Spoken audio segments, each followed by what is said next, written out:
I just finished posting my latest podcast, the Marvin Byrd Show, and the topic is building and maintaining a productive classroom environment. And I encourage you to check it out. I am certain that you're going to find value in it.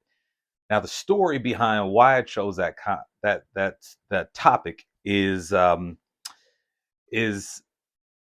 very personal to me. I'll never forget that moment when uh, when I when I got a when I had an opportunity to really start working with students as a student teacher, and my cooperating teacher just disappeared, and much like I did once I got a student teacher, but he just once the time was right, he just disappeared, and it was on me, and I realized as I was working with students, I realized I work with high school, taught high school.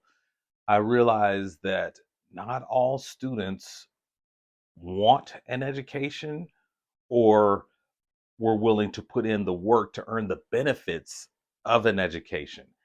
And once I realized that, it just blew my mind because I wasn't prepared for this. I was I was not prepared for this. Certainly, we did a little bit of classroom management, uh, but just there's just nothing like being in the field.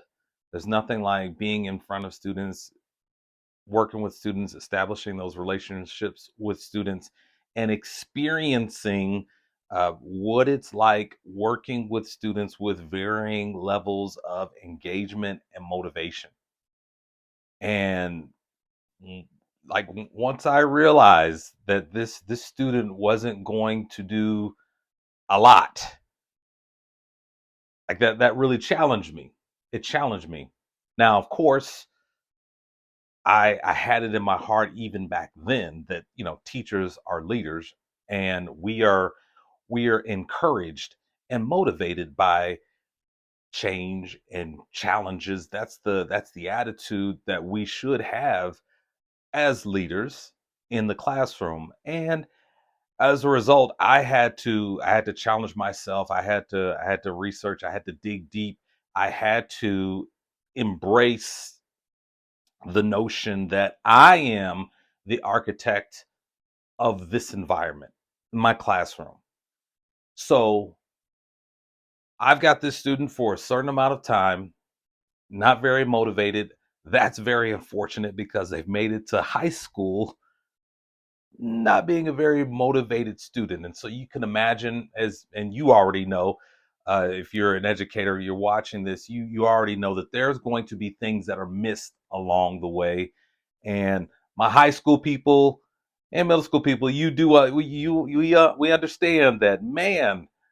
Now that they're in middle school and high school, now we've got to catch them up because we've got all of these standardized tests, and there's more eyes looking at them. And so, yes, it's very, very, very challenging. But I learned the hard way that you know what, if you can recall that moment, if you can recall that moment when you're working with that student, and you realize that realization that, man, I don't think this student is really interested in this, or I don't think this student wants to put in the work. Just to put it in the comment section. Just talk about that feeling that you had when you realized, oh, okay, this is a little bit more than just than making a lesson plan. I'm going to have to do some things in order to try to motivate this student in order to do stuff.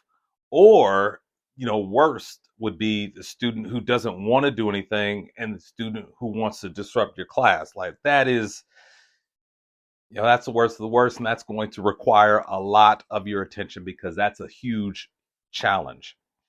But so yeah, so as time went on in my career as a teacher, I understood that I'm going to have to get some more tools in my toolbox in order to do the best that I could with those students. Now, definitely, I remember I came close to burnout a number of times because I passionately cared about those students who were not as motivated, or who may, perhaps they just didn't see what I saw in them. Like man, I can recall a number of students who I work with. Like I told them, I see greatness in you. Why don't you think you can succeed in this honors level course? I believe you can do it.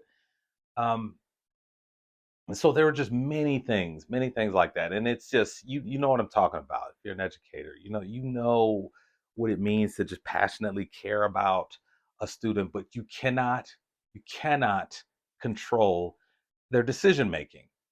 And for me, yeah, it would be around February when I would start to burn out because, like, I really did want to control their decisions, and I would get frustrated when they would make bad decisions because I really cared about them. But it wasn't until later in my career where I understood that my job was to do whatever I could to set an environment to influence them to make good decisions, and not so much stress about trying to control them, because that's something that I could never do.